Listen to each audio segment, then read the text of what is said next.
안녕하세요. 오늘 우리가 나눠볼 이야기는 바로 타이밍인데요. 살다 보면 정말 두 가지 종류의 타이밍이 있다고 해요. 과연 뭘까요? 자, 바로 한번 시작해보죠.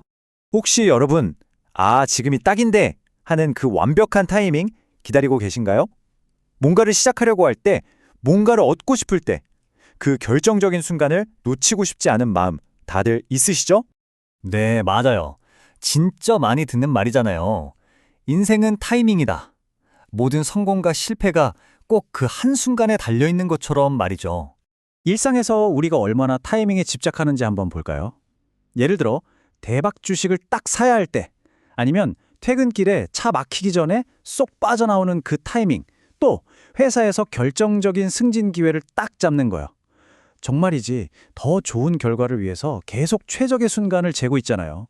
근데요, 만약에 우리가 아는 이런 타이밍 말고 완전히 다른 종류의 타이밍이 있다면 어떨까요? 세상의 성공이 아니라 신앙이나 삶의 진짜 목적, 이런 관점에서 보는 타이밍 말이에요. 자, 그럼 첫 번째 타이밍, 남보다 앞서 나가려는 타이밍에 대한 아주 고전적인 이야기부터 한번 시작해 볼게요. 이게 참 시간을 뛰어넘어서 인간의 야망이 뭔지를 잘 보여주거든요. 상황이 이랬어요. 예수님이 제자들만 따로 모아놓고 정말 중요한 얘기를 하고 계셨거든요. 곧 십자가에서 고난받고 죽을 거고 또 부활할 거라는 그런 엄청난 이야기를요. 근데 제자들은 딴 생각을 하고 있었던 거죠. 예수님의 그렇게 비장하게 자기 죽음을 얘기하는 바로 그 순간에 제자 야고보와 요한의 어머니가 갑자기 나타나서 이런 부탁을 하는 거예요. 주님, 주님 나라에서 제 두 아들, 하나는 오른쪽에 다른 하나는 왼쪽에 앉게 해주세요. 와, 한번 상상해 보세요. 스승은 죽음을 얘기하는데 제자들은 그 다음 권력 서열을 생각하고 있었던 거예요. 이게 바로 그들이 생각한 기가 막힌 타이밍이었던 거죠. 남들보다 먼저 최고의 자리를 찜하려는. 자, 이 표를 한번 보세요. 당시 상황이 얼마나 어긋나 있었는지 딱 보이죠? 왼쪽 예수님 메시지는 명확했어요. 고난과 죽음, 그리고 부활. 한마디로 희생의 길을 말하고 있었죠. 그런데 오른쪽 제자들 머릿속은요, 온통 권력, 지위, 최고의 자리, 정상에 오르려는 경쟁 생각뿐이었던 거예요. 정말 같은 자리에서 같은 말을 듣고 있는데도 완전히 다른 세상에 있었던 거죠. 진짜 재밌는 건 그 다음이에요. 이 모습을 본 나머지 10명의 제자들이 화를 냈다는 거예요.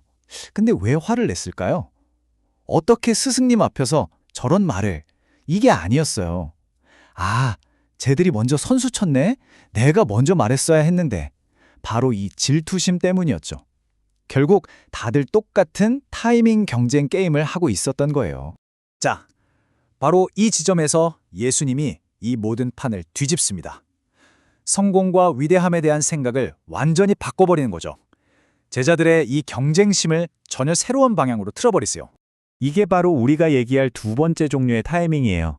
신앙이 말하는 진짜 목적은 경쟁에서 이겨서 최고가 되는 게 아니라는 거죠. 오히려 남을 섬기는 거예요. 이렇게 보면요, 완벽한 타이밍이라는 건 따로 없어요. 그냥 내가 섬겨야겠다 마음먹는 그 모든 순간이 바로 그때가 되는 거죠. 이 한마디에 모든 게 담겨 있습니다. 세상 논리랑은 완전히 반대잖아요. 제일 높은 곳에 서려고 온 게 아니라 가장 낮은 곳에서 섬기려고 왔다. 이 선언이 제자들의 타이밍 개념을 그냥 박살내버린 거죠. 자, 그럼 이 섬김의 타이밍, 그러니까 남보다 앞서가는 때가 아니라 나를 내어주는 때를 찾는 삶. 이게 오늘날에는 어떤 모습일까요? 이 삶을 직접 살아낸 한 분의 이야기로 넘어가 볼게요. 바로 이 글의 저자 이야기입니다. 나이 60. 이분이 40년 동안 한 분야에서 일하다가 환갑의 나이에 목사가 되셨어요. 세상의 눈으로 보면 글쎄요, 뭔가 새로 시작하기엔 너무 늦은 타이밍 아닌가요? 사실 이 길이 갑자기 딱 열린 건 아니었어요. 수십 년을 다른 일하면서 정말 치열하게 사셨죠. 젊었을 때 목회에 대한 꿈이 있었지만 아내분이 딱 잘라 말했대요. 나는 사모감은 아니에요. 그래서 꿈을 접었었죠. 그렇게 시간이 쭉 흘러서 60살에 드디어 신학대학원에 들어갑니다. 바로 여기서부터 인생의 이막이 시작된 거죠. 처음엔 반대했던 아내분도요, 이 늦은 나이에 누구보다 열정적으로 공부하고 헌신하는 남편을 보면서 마음이 움직이기 시작한 거예요. 결국 가장 회의적이었던 분이 가장 든든한 지원군이 된 거죠. 세상의 시간표로는 늦었을지 몰라도 어쩌면 이 모든 걸 이루기 위한 완벽한 타이밍이었던 게 아닐까요? 저자분은 이렇게 말해요. 예순의 목사가 된 건 늦은 시작이 아니었다. 오히려 이때부터가 내 진짜 인생의 시작이었다고요. 와, 정말 삶의 목적을 찾은 사람만이 할 수 있는 말이겠죠. 자, 그럼 이 두 가지 타이밍 이야기, 결국 우리에게 뭘 말해주고 있는 걸까요? 이제 한번 정리해 보겠습니다. 저자는 자신의 삶이 이렇게 바뀌었다고 요약해요. 예전에는 나 자신을 위해 살았다면 지금은 더 큰 목적을 위해 산다는 거죠. 그냥 흘러가던 시간이 의미로 꽉 찬 시간으로 변한 거예요.